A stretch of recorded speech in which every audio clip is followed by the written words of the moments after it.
intaas kadib waxaan meeshaan ka akhrin doonaa warmurtiyeed ay soo wada saarayaan labada hay-adood maanta ay taariikhdu tahay 30 bishii 6 2026 iyadoo laga ambaqaadayo dadaalada iyo horumarinta iyo tayeynta baasaboorka Soomaaliga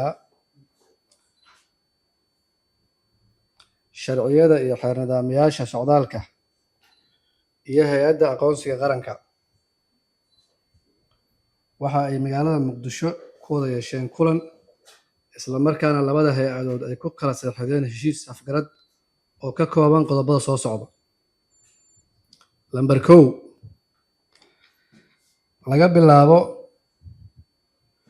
1 bisha Luulyo waxaa muwaadin kasta ee codsanaya noocyada kala duwan ee baasaboorka Soomaaliya laga doonayaa inuu haysto kaarka aqoonsiga qaranka. Lambar 2 marka la gaaro bisha Oktoobar 2026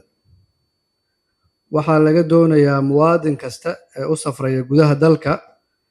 inuu haysto kaarka aqoonsiga qaranka sida ku xusan sharciga socdaalka Soomaaliya sharci lambar eber 6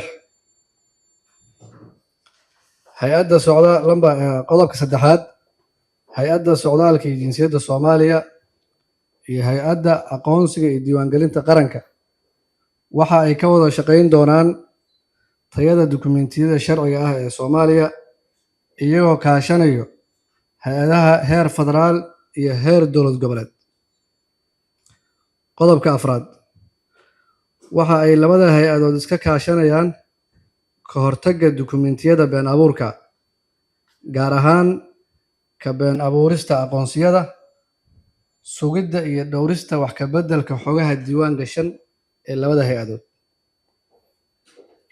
Qodobka 5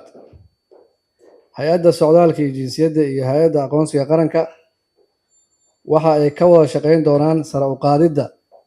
wacyiga bulshada ee ku aadan dukumeentiyada sharciga ah ee dowladda Soomaaliya.